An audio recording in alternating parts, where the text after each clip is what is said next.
welcome back to Worlds 2020, where it has just closed out the action of Group B. We just witnessed LGD. They are through to the play-in knockout stage, so the best of fives are to come. And V3 are eliminated. The LGL representatives just couldn't quite cut it. It didn't look good for the LPL 4th seed, but they've managed to stay alive with that last-minute comeback. Guys, that was not premium League of Legends. Yeah, you could say so. Yeah? I think there was a slight draft difference between the two teams. I think what LGD got and what the other team got was just like, what V3 got was just really, it was such a big difference. I mean, Yamato, I'm here to throw you under the bus again, but you, in your words, you said every time I look at the right-hand side of the screen, it looks worse. It definitely looks worse. It's like in 20 years when there will be like a curriculum in universities where people study, want to major in drafts. This is going to be an example of what not to do. Right, tell me why though. Explain it like I'm bronze. Because, you know, the simple way to put it, they don't outscale. Early on, they have very little options. They're 2v2, they're 3v3, they're 1v1s. It's just rough across the board. You have to play so much better than the enemy in order to win. There was a lot of things that were confusing. Yeah. You can point to any champion, and well, okay, let me point to one, just because I haven't seen much of the Spider. Give me some. Elise, right? Like, I mean, you said to me, I was trying to understand the Elise pick. You said if he doesn't have like 3 kills at 15 minutes, there's something going wrong. Yeah, well, the Elise pick has to be a snowballing pick, right? It doesn't have that many late game tools. It doesn't really scale well. It doesn't have any innate ability that is like, oh, it's going to do well late game. So in the early game, it's going to have to dive. It's going to have to do something. But you have Jax Camille matchup where Jax can dodge everything that Camille throws at him, so that's not influenceable. And the only thing that's influenced is maybe the bot side of the map, because mid lane also has cleanse. So what are you gonna do? And that's the exact question that he answered. Yeah. Nothing. Yeah, absolutely. So not much from the Elise. Was there anything else that you saw on the right-hand side that really bothered you? Or keep going. I don't know, like Xayah, picking Xayah there. There's a lot of options. I don't know if Archer is like a Xayah god. You know, I don't know what the deal was, but Xayah was strange. And picking Nautilus into Leona, that was your answer. It was also strange. The set Elise, Camille, sure, sometimes can work, but it's so low quality. You know, if we think of the AP jungles that can be put together with the set. You get cleanse against Elise and set, and all of a sudden you're like, you know? What do you like? Yeah. Okay, exactly like that. But, of course, let's not forget that PSG did secure a spot on the other side of things and pick themselves up a spot in the group stage. You won't see any more best-of-5 action from them. It's PSG, yes, the team that showed up with 2 of their official core, have managed to do it. And, of course, Unified returning to the roster. You'll have River and Tank joining them as well for the group stage. Looking through some of the highlights of that game, I mean, PSG, it's a wonderful Cinderella story that continues into the main event. Yeah, and especially in last game, they were down but never out. And I think that's kind of incredible that they really didn't, they still believed in themselves while they were 6 turrets down, while they were 6k down. So that in itself is an achievement. I'm really eager to see them in the actual group stage of Worlds, and I think that's going to be like a testing field for them, because they're going to have to run against better teams even so than they have been so far. I do think that they have a lot of potential even coming forward.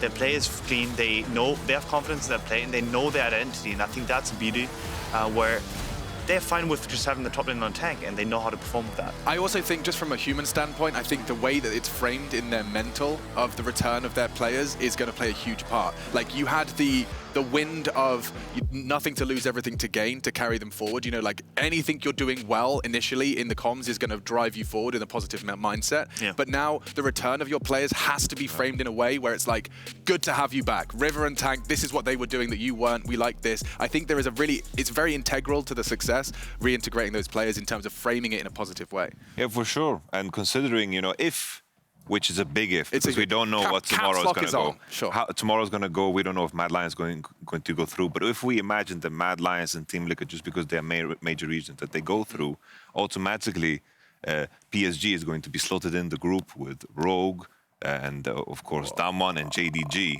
And then you need another miracle. You know, you just need another miracle. They've had one, why not? Just roll for another miracle. Yeah, you know? I realize I went on a bit of a tangent there. I don't know if I can throw these guys off, but we're bringing up that group, the group standings again, because I want to ask you guys whether or not it went as expected. Breathe it in. I mean, I know the answer is a big fat no in caps lock again, but which is the real kind of omissions that blow you away as we've concluded Group B now? I mean, I had no idea that Rainbow 7 was actually going to be a contested group. So, like, we talked a lot about PSG, we talked a lot about Unicorns and LGD, but Rainbow 7 has overperformed to my expectations. And that in itself is such an achievement for the Latin American region. That in itself, just being there and being able to compete and winning games off of the top teams of that group. And taking a little sneak peek at Group A, Supermassive versus Team Liquid, the first game of the day, Yamato. Supermassive, how does that team interact with a team like Liquid? I think it will come down to draft. I think individually, pound for pound, Team Liquid have just showcased that their experience really, really matters. But I think in terms of draft flexibility, I feel like Supermassive can go deeper. But with the nature of best of ones, you never really know what will happen to Team Liquid when Graves is out. Will they pick Lee Sin again, which in this tournament hasn't been that successful, except that one game between Mad Lions and Team Liquid. So what will happen with Team Liquid when they get pushed in draft? Because Supermassive is going to do it. No, I'm definitely with you. I think especially when they get dragged into 1-3-1 potentially even, and having like weaker jungle matchup, I think that in itself could pose so many questions for them. I do think that they have a good backbone in tactical. Like this guy will always perform, and even if his top side may lose once in a while, I think this guy won't lose. Yeah, no, hopefully not. We'll get to find out live when we do get into those games. Of course, tomorrow, that's Group A. We'll be concluding it. But did you miss any of the action from today's games? Fear not. The rebroadcast of today's show for our American friends will start at 12 o'clock noon. That's Pacific time zone. And that's all for us here today in the Berlin studio. But do stay tuned. Don't click that X. I can see you. Don't do it. Stay tuned. Latigres, Crumbs, and Alorum. It does sound like a Harry Potter spell. You're right. They're all going to be hanging out after the break. Wingardium Alorum. Oh, he's good.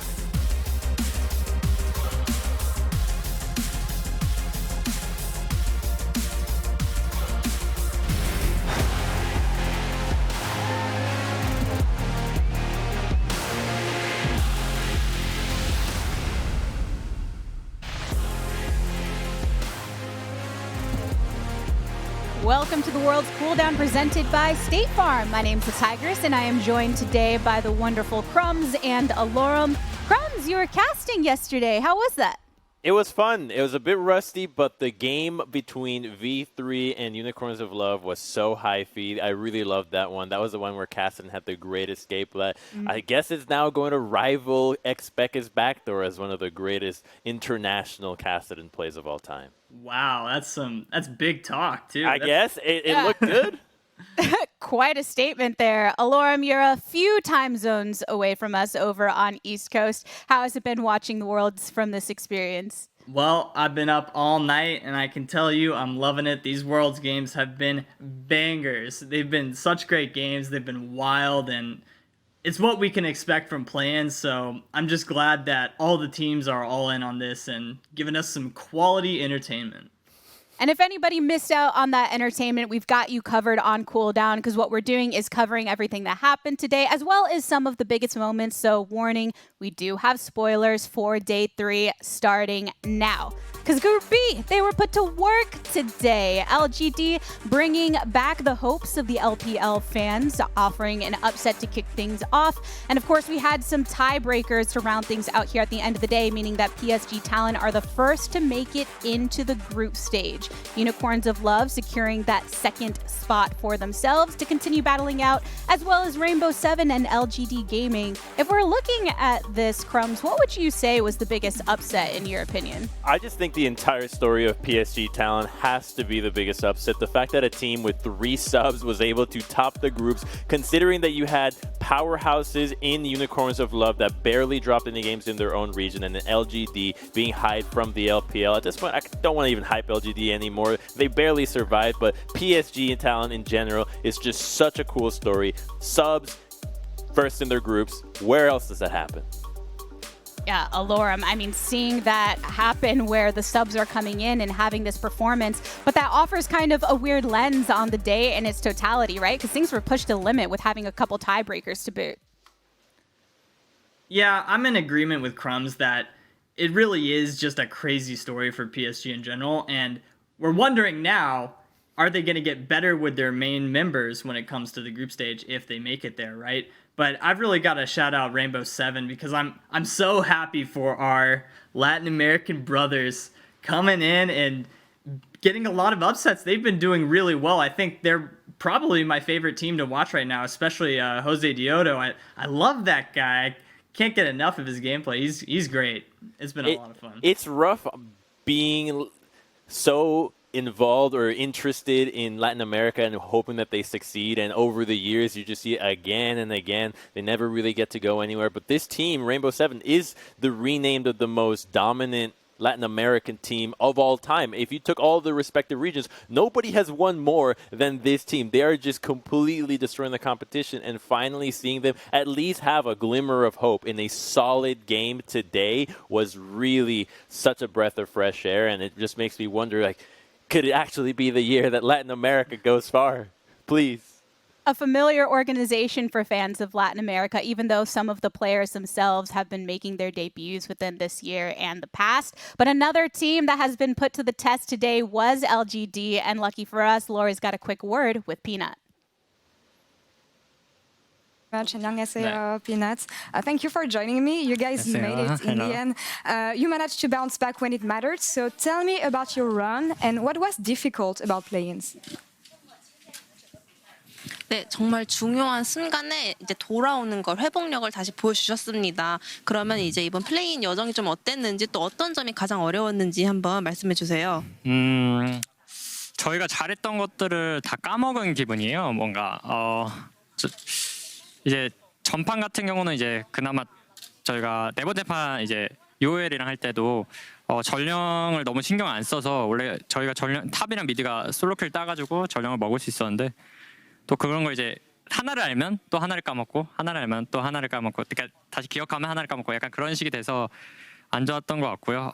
그리고 그러니까 지금 판 말고 네 번째 판 6월 판은 제가 너무 못해가지고 너무 그게 좀 마음에 걸리는 것 같아요. So, I mean, I think we totally just blanked on what we were good at. So I think we forgot everything that we were really good at. So for the UOL game, for example, our top and mid got solo kills, so we should be rotating for the Herald, but we totally just forgot about the Herald existence, and also, well, all about the game that happened in UOL. I just underperformed so bad. It stays in my mind right now. Oh, I'm sorry for you, but I mean, yeah, as I said, you guys managed to bounce back in the end, and yeah, teamfight has been an issue. We'll leave this one for the analyst desk, but I am wondering about the format here for the LPL, because you guys have been used to playing in best of 3 series the whole year. So how different is it switching to best of 1s? 네, 그러면 이제 한타적인 문제도 조금 이따 이제 분석 데스크에서 좀 다룰 예정인데, 그럼 이제 다른 질문을 또 해보고 싶은 거는, 이제 사실 LPL에서 활동할 때는 1년 내내 이제 3판 2선승 포맷으로 네네. 진행을 했는데, 지금은 이제 단판제를 하고 계시잖아요. 그런 점은 또 어떤 식으로 조금 다르게 다가오나요? 네, 오랜만에 단판제라 확실히 그런 건 있었던 것 같아요. 부담이 좀 없진 않았는데, 이제 한판제잖아요. 단판제니까 그 부담감 때문이 더 뭔가 없지는 않았던 것 같습니다. 그런데 솔직히 다 변명이고요. 뭐 다 핑계고 다 변명이고, 그냥 제가 이제 실력이 모자라서 졌던 것 같아요. 네.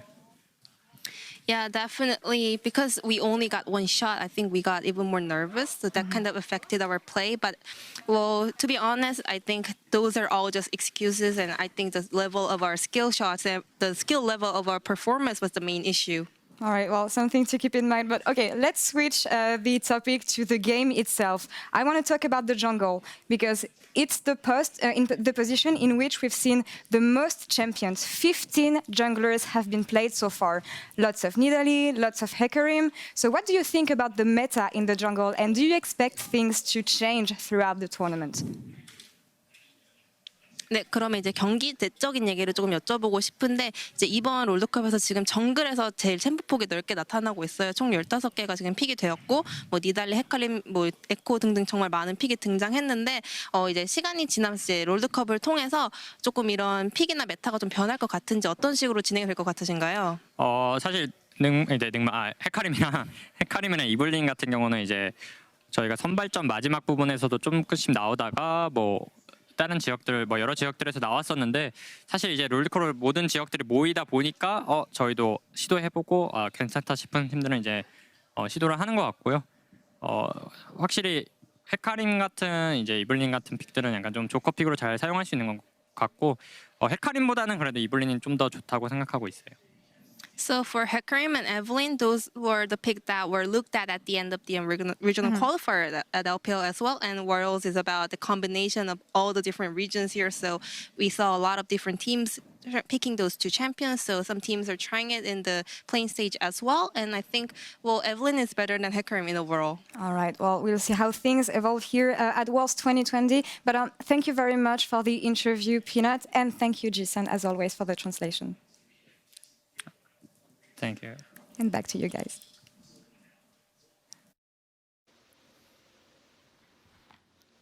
Thank you, Laura. So great to get those words from Peanut. One, saying there are no excuses when it comes to your success or failures. And two, getting that insight when it comes to 15 picks that we've seen from the jungle.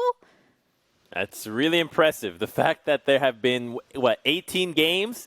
15 uniques. It's the jungler's paradise here. No longer are you contesting for a few picks. You can play whatever you want, as we've seen players bust out Silas and Echo, but these champions are not at the top of anybody's list for a good reason. They're quite difficult to execute and have a lot of liability, so the team really needs to help you out, whether it's with a leash or just having a set plan for you to get ahead. So it's at least cool that the junglers are getting this much love right before the season ends, and then the whole jungle is changed again, and suddenly you got to start from 3 champs again. Every jungler's dream, the end of the season. I'm very excited to get some deeper thoughts from both of you on that and the rest of the meta as it's developed here at Worlds. But first things first, there were a lot of other things happening alongside these jungle picks today. So it's time for us to review some of our favorite moments from the day. Alorum, what you got for me? All right, I said it before, and I'm going to say it again. I love this guy, Jose Diodo. And he's popping off every time he gets a kill. It's the Jose Diodo true combo of getting a frag on Evelyn immediately into adjusting yourself on the seat, brushing back the hair, and then looking for the next one. I love it. He does it every time in the camera. I love seeing that little smirk on his face when he gets the one shot on Evelyn. It's really great. That's definitely my favorite part of the day. Might be like Samson. He gets his power from the hair. Right? Yeah. Oh, so good. And it makes you that much more appreciative of his pop-off because it also meant more emotional reaction in his seat immediately afterwards. I love how animated he gets. He's just all over the place. He's moving around. It's Latin America for you. We gotta dance. One of the many reasons why I'm always excited when a Latin American team is coming through, because there's a lot of personalities that come through as well. Crumbs, you got one for me as well. Yes, so Captain Flowers was casting earlier today, and if you've been watching or listening to Captain's cast, you know he absolutely loves Skarner. He can't stop talking about it. They locked him in, and finally you think, is this going to be a Skarner game? Turns out Skarner was just getting abused left, right, and center. This Skarner could not catch a break. And it's just really funny to see that the one time that this actually ends up happening, he has to hide the sadness inside and realize that he's just getting one shot everywhere. Even as Zale had a nice tweet to say. What a great tweet. Perfect display of him hiding his sadness. And if you were watching that game when it happened, I know us in the virtual green room when Skarner got locked in, it was such a loud reaction to it. You know, very emphatic, very excited, but then he had to suffer for the rest of the game as Skarner just got ripped apart. But you know what? There's somebody I don't want to rip apart. I want to commend him because my moment of the day goes to Sheepy for his style, the coach of Unicorns of Love. Because of the ample amount of time in the summer of 7th grade I spent watching Project Runway, I feel I have the authority to say that this man has been styling on the stage. The fit is great. The pattern on the black is just such nice detail. Complete flames. Can we see it again? Can we see the walk? Maybe a walk back. Like, he's got that swagger walk to him. We were talking about, I feel like, you know, if you watch a lot of space shows, there's always politicians in space. Like, I feel like he's dressing up like he runs some important planet doing intergalactic business. I'm like, he's on his throne at the beginning, right? Exactly. That's a throne outfit. Tim Gunn told him to make it work, and he did. Alorum, you have been watching the game so far. I do want to give you an opportunity to pull a moment from play-ins throughout the entirety of the first 3 days. What stood out to you? All right, so I want to shout out Babip in specific because he had made an appearance last year on Mammoth, and he had these teammates that were superstars. He had Fudge, right? King, Triple, and Destiny. All 4 of them went abroad, but Babip, poor Babip, stayed in OS. Not that that's a bad thing, but some people could infer that meant he was the weak link of the team. However, I think this year he has grown a lot as a player. His DPM has increased by 300. His damage percentage increased from 8% all the way to 27%. He's been taking a role on the team that's more carry oriented instead of relying on those hard carries that he had before. So I'm really happy to see him back again, winning the OPL and just showing what he's got in Worlds. And so far he's been doing a good job, and you can see from the stats how much he's improved. So big applause to Babip for coming back and making a statement that he was not a weak link on the old team of Mammoth, and that now in Legacy he's doing a great job and he can really make a big impact in the play-ins. So what I'm getting out of you is that if anybody's looking to import more Australian players, this is the guy. I'm liking Babip. Coaches, watch out. Spawn is somewhere saying, please, no. I'm sorry, Spawn. Yeah, we got to hear from him here on Cooldown and noting a lot of the changes that have happened with these players, and it's great to see other ones step up. Babip being down with the sickness in his play. But I'm going to ask y'all to get down with the quickness, because when it comes to the game of League of Legends on the world stage, sometimes it comes down to a split decision to make the difference between a win or a loss. So we're going to be honoring those fast mechanics in Every Second Counts, powered by Cisco. So we've got a play here. We already talked a bit about the Evelyn that we saw earlier, Crumbs, and here was a sneaky one. This is so clutch to just immediately flash onto an unsuspecting Senna because they had no idea what's going down, and then the rest of the team so quick with the collapse, being able to protect everybody else. Here's where Alistar really gets to shine, and what you love to see about this whole play is that the Lucian ends up roaming down as well. He shows up, he wants to be a part of it, and that's what Worlds is about. A play happens somewhere, you gotta ditch, you gotta go, you gotta show up because you need to be involved, you need to start playing with your team. That's what the rest of the team is counting on. You got to make it work here. And one thing that I do want to dive a bit more into, we just saw that clip of the Evelyn, so I think it's a great time to start opening up the meta discussion. And first things, we did hear from Pina earlier talking about the fact that Worlds is great and that you have these different regions coming together to create this Worlds meta. Let's touch on the jungle discussion that we started on earlier. So the junglers, there's been, 15 out of 18, so tons of variety there, but there's quite a few that have been heavily contested. The Lilia and the Nidalee, the AP junglers, with insanely fast clears and very high mobility, have been taking Worlds by storm. Everybody's trying to play these champions. It's what everybody was practicing, because at the end of playoffs for every region, they slowly realized, hey, these picks, you gotta play. But Alorem, you're the one that tells me that jungle diff starts from lanes. That's right. I'm sorry to all the laners who say it's jungle diff in all of their games, but I'm telling you right now, as a top laner myself, jungle diff begins from lane diff.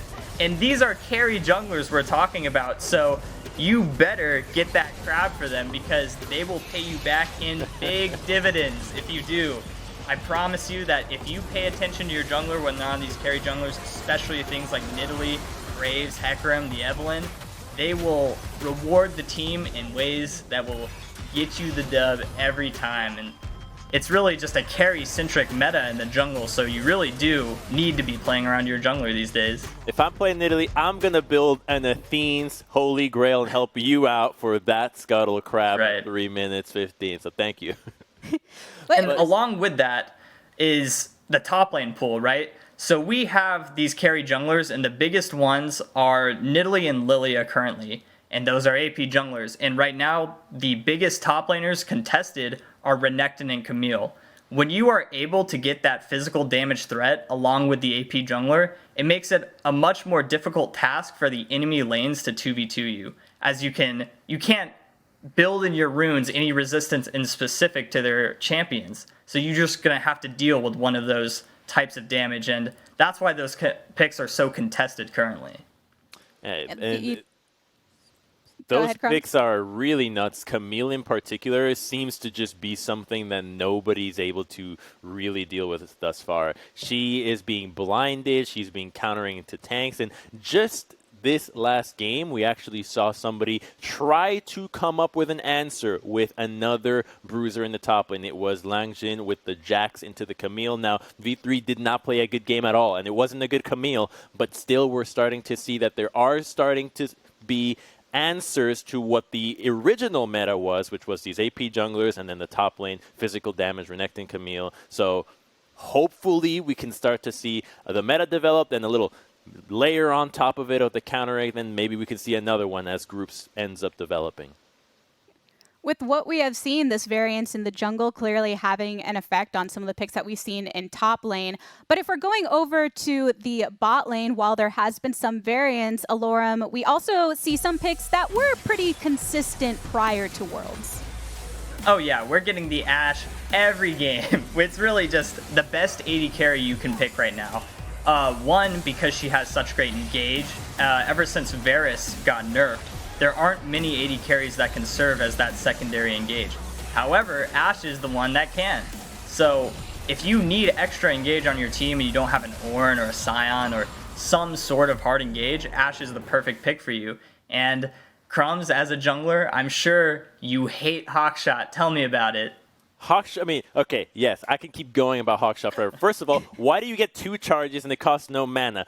Busted. Secondly, incredibly long range, and it lingers in vision wherever you basically chuck it at any part of the map and you see the entire camp, so you can know when camps are spawning, you know what the jungler's route is, and if you're playing these carry style junglers that are trying to get ahead through pathing, you now have an entire roadmap of what their next moves are going to be. So the junglers that know how to track their opponents better can just call for the Ashe. Hey, give me a little bit of extra help here with the vision.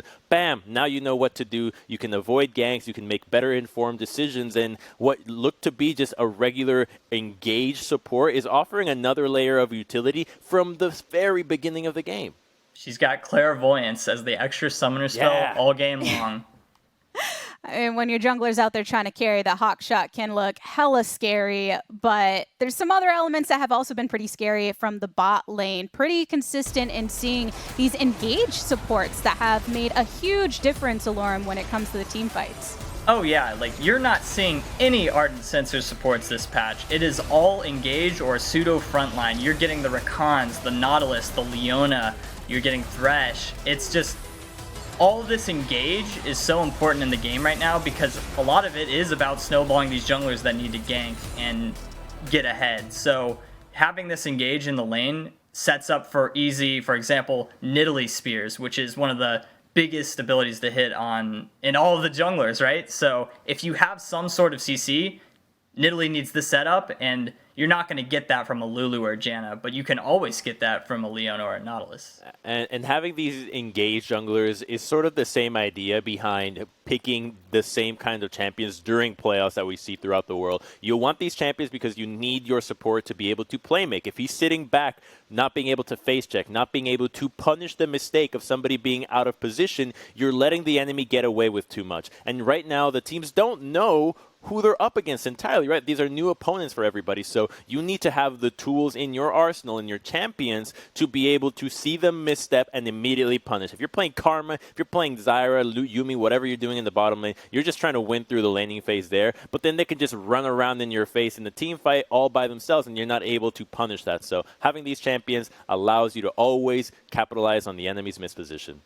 And Crumbs, I'm curious to get your opinion really quickly, where we've seen this World's meta start to develop with 3 days of gameplay, but all of these teams, only a couple of them will be moving on to the group stage. Do you expect there to be another moment of volatility as we add additional teams from those other regions coming in? Oh, yeah, absolutely. So much more is about to come because these are the playing teams, right? These aren't even the ones that are setting the meta in their own regions for the most part. We do have the first seeds in quite a few regions that are doing that, but for the lower seeds, they're nowhere near the trendsetters. So the fact that we have the #1 seeds then pouring in is going to change things drastically because a lot of matchups that players might be taking might just be completely different skill matchups through these other players. So A big one is the Lucian. I think Lucian did not see a lot of priority here in play-ins, but that's because we don't have very good Lucian players. If you went to groups, guarantee you Lucian is going to skyrocket because you've got some insane Lucian players there. So much more to look forward to with Worlds, and more to look forward to here on Worlds Cooldown. We're stepping away, but after the break, we'll see you then.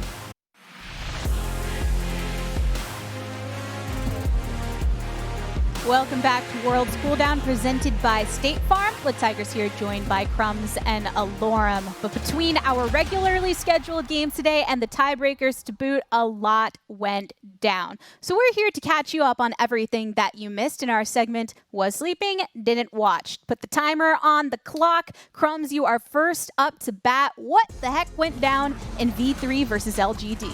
All right, so we started things off at 1 a.m. and LGD was the team that had so much to prove, but they realized we're struggling a ton with the team fights. Let's lock in the Ornn and just build a very standard composition. Whereas V3, they hard all in early game. Lee Sin and Renekton, the top side was not able to execute. So by the time that LGD got to the team fighting phase, it was already with a gold lead, and it was much easier to execute. It was a bit of a disheartening loss for V3 considering how close they had played games yesterday, but this one really was rough. The Ornn was actually able to solo kill Renekton, and so all these fights that you're looking at, it's just a team that doesn't have any way to team fight against an incredibly beefy front line, against a really fed Kindred and a Syndra, and it was the look that we kind of wanted to see out of LGD, but they made a lot of mechanical misplays, and the same thing with V3. So despite their win, having the soul, they looked like it was a very difficult win to close.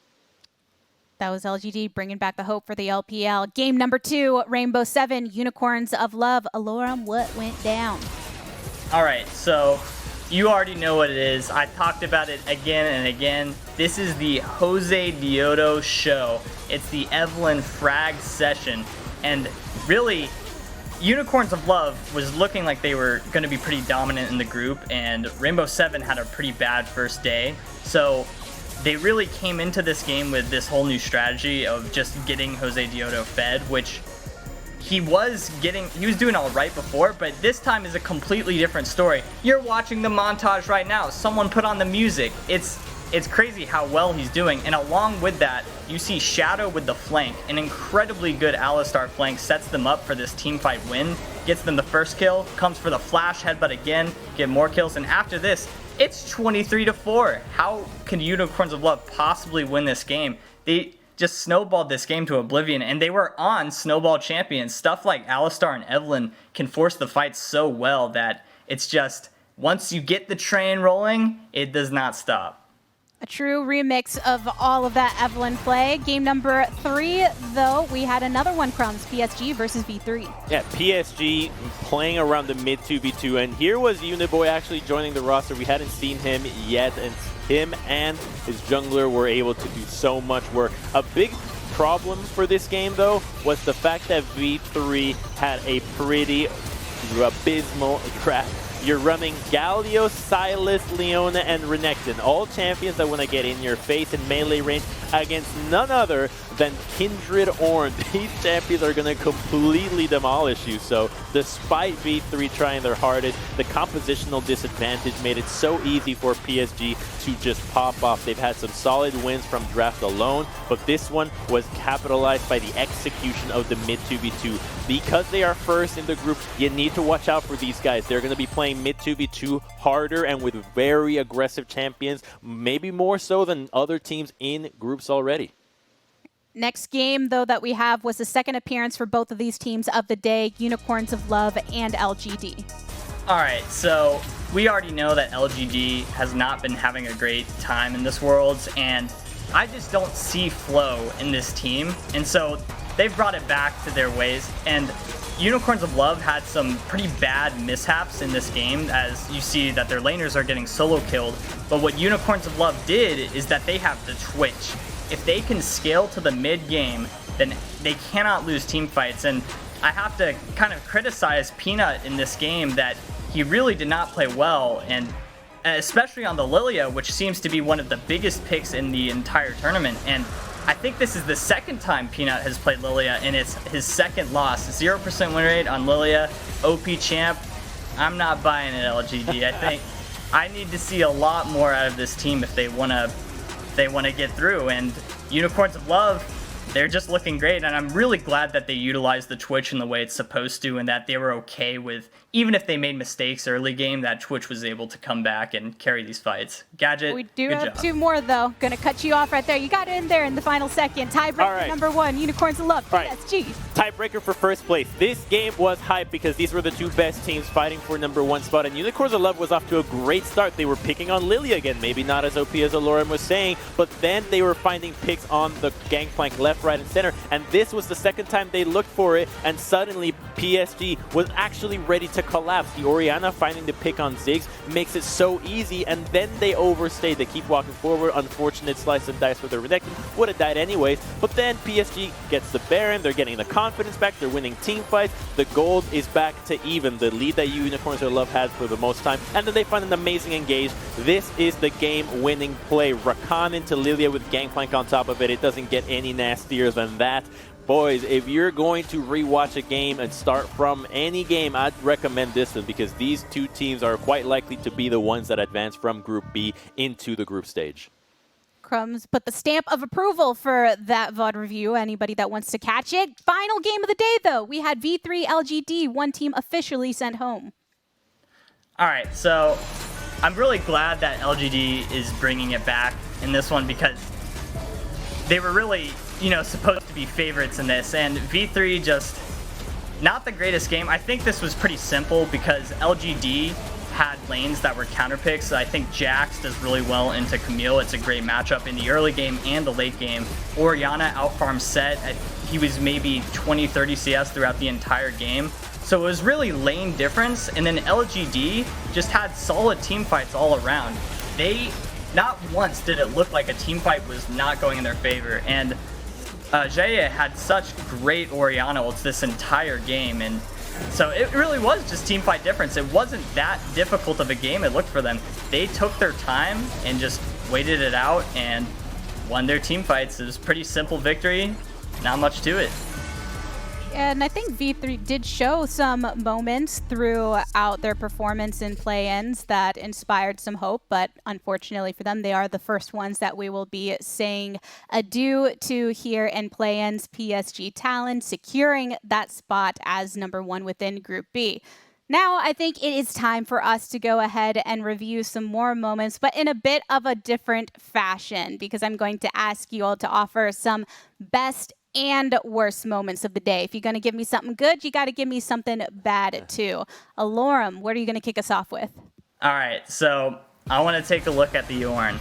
Top lane from LGD. Come on, man. So this is the okay, we're starting with a good one. So first, he's hitting the 3-man ult. He gets all of them in the Kindred ult, which sets up for a really easy Bard queue and an easy cleanup. That was the good one. Now here's the bad one. They're dancing around Dragon this whole time, and Braum says, thank you, man. I'm gonna gladly eat up that Orn Horn. Thank you very much for the R. I'm saying any Orn in the world knows that you should be saving your R for later, and you should not be using it straight into the Braum shield. Was that your cat? That was my cat. Nice. You need to go down. A flash of a cat. I knew it. I was like, what is that? That's got to be a cat. At least we got a bit of a glimpse of it. But yeah, we saw some good and some bad from that. Braum says, stand behind Braum, and you get rewarded in that moment. Aloram, I think you got something else for me, though. Let's talk about draft. What do you think was the best and the worst? All right, so the best draft of the day was PSG's draft. It was Ornn, Kindred, Syndra. They had the Rakan. I'm a big fan of these simple team fight drafts that have very hard engage. And we saw that it was a really easy game for them. All they did was they went 5 mid and they looked for these fat engages, really easy picks. These kind of comps do really well in play-ins because they're not tricky. They're just really to the book League of Legends. And I think any team in the world can set up these compositions and do well on them. So that was great. And on the opposite side, they were playing versus the worst draft of the V3 Galio, which I am not a believer in Galio unless you have the Jarvan or you have the Camille, which is the best case scenario. Camille Galio is a great combo, but I couldn't see a way for the Galio to make use in that game. So I wasn't a fan of that. V3 is out now, so it's unfortunate we can't see what else they wanted to do with those Galio comps, but they really needed to bring it up and have some better synergy with their champions. What I love about that draft on the side of PSG is that you actually have the double ranged heavy damage in Kindred and the Senna that serve as defensive tools against the dive, but also with so much CC between Orange, Syndra, and Rakan, you're really stuck between, do I buy Merc Treads and diminish the CC, which is definitely going to kill me, or Tabbies, or else the Kindred and Senna are just going to completely wear us down. So it's between a rock and a hard place for your boot itemization. Very much a polarizing experience for that draft, depending on what side you look on. Crumbs, when it comes to the actual gameplay itself, what do you think were the standout in the good and bad ways? Okay, so there were plenty of standouts, but with one of the best team fights was actually this one from Unicorns 11. It started off with quite a few picks onto the Volibear from Camille's hookshots, and it's important because Twitch was stealth, so Volibear did not know that Twitch was there, and then he goes for a flank, which he finds a freaking 1v3. Look at the minimap, the rest of the team isn't here. This is why I was saying this is one of the Unicorn games are some of the best to watch, but then you see the worst. This game started with their solo laners running it down, quite literally. Dying there, and look at him staying. This was so easy. You've never seen an easier solo kill. That's a big question mark. Right? You started losing the lanes this hard, and so with what Alorium is saying, jungle div starts with lane div, you're in a state of panic. What is happening? But Twitch shows up. Gadget still's got enough tools in his arsenal to turn the team fights around. As Quickshot said during that cast, go Gadget, Twitch rat. And can we just put a little love on Gadget for some of the things that we've seen out of him throughout play-ins? Because coming with the Twitch, the Orianna, the Swain, Alorum, when just from a viewing perspective, have you enjoyed getting to see a bit of that differentiation in the bot lane? Well, having the diversity of being able to play these mages along with AD carries is something that every coach in the world loves to see. If you have flex picks such as Orianna that can go mid, and my God, my AD carry can play Orianna on a world's level, I'm just so happy. Flex picks are the best thing to ever have in a draft of League of Legends, so really well done by Gadget that he's able to play multiple mages and AD carries. That's that two-parter, right? It's wanting to have a pick that can flex, but then players that can actually make that possible. And one thing to make play possible within the game of League of Legends is not just making a standout play yourself, but offering those assists for those big plays to happen. So let's take a look at one of the biggest assists for our assist of the day, presented by State Farm. In this case, it's 2 days in a row that we have an Alistar play, and what do you know? Plenty of engage that we have seen, Crumbs. Oh, watch the flank. No one knows he's here. Surprise! 3-man pulverize. So good. Oh, you just love to see that. This is what makes Alistar a great champion. It's the flanks. It's not approaching from the regular side with your team. It's that they don't know that there's a charging bull coming at them. And Crumbs knows a good Alistar when he sees one, having played with the legend Kiwi Kid himself. Yes, certainly. The legendary Alistar Kiwi. But actually, my fondest memories of Alistar go way back to AP Alistar in the jungle, where you go just cheese level 2. Stuff. Yeah, cheese level 2, just show up to mid lane and suddenly you just get free kills, or you lane him in mid lane as AP. That to me still holds a dear place in my heart. What wonderful moments of nostalgia. So much that was cooking up back in the day. We do have more cooking up in Worlds, of course. Let's take a look at what will be going down tomorrow. Today, we ended up wrapping up this portion of the round robin for Group B, and tomorrow it's all about Group A. Alorm, I think at the top of the day, we're going to get a pretty amazing one with Supermassive versus Team Liquid, both currently undefeated. Oh yeah, and I think maybe I'm a little biased here as my fellow North American natives, but I would love for Team Liquid to do very well, and I think they have been one of the best teams in play-ins so far. They've been great, especially Tactical, his first year at Worlds. Pop-off performance from Twitch, and I cannot wait to see Tactical versus Zeitnot, because Zeitnot historically has been an incredible AD carry from that region, and I think it's going to be the battle of the bot lanes tomorrow. That's a big one. And for me, you got Mad Lions versus Legacy. I feel like INTZ is pretty much already out of the question here. Maybe they can turn it back if a miracle run happens, but Mad Lions, I feel they're the same as Rainbow Seven, which is a team that is very young and needs to get over their nerves. If they can actually give us the performance that they do at home at the LEC, we might actually get a really powerful roster contending for the top spot, because Papera Supermassive, they've got tons of veterans. Nerves do not affect them. You've got guys that have been playing around for practically decades now. With the single round robin, you have very little time to shake off those nerves. We had such an extension of a day today because of the scrappy nature of Group B. If you had to compare tomorrow to today, Alorm, do you think we're in for that same type of treat? I think we're in for an even bigger upsets tomorrow. Actually, I don't want upsets to happen, because then that means Team Liquid will lose. They're just the best.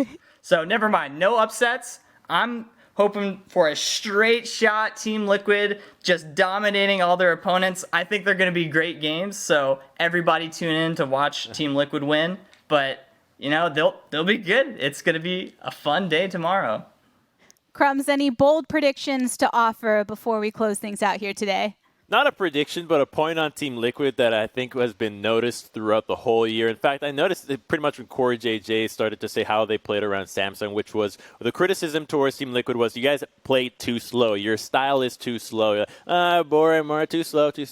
Come Worlds. Turns out the only requisite to being good was having a style in the first place. The fact that they actually have a way to play the game that they've been working on for the entire year has turned out to be the biggest strength for this team. You know what you're getting out of them. They know what they need to do when they have to be where the matchups have to be allocated. And it's just cool to see that they held true to their vision and it could actually pay off. If you don't believe our analysts, you can catch that at the top of the day tomorrow with day 4 of Worlds here in the play-in stage. But as far as day 3 goes, that is going to do it for us here on the Worlds Cooldown presented by State Farm. On behalf of myself, the casters, and all of the remote broadcast crews around the world, thank you so much for tuning in. We appreciate you watching, and until next time, good morning, afternoon, evening, and good night.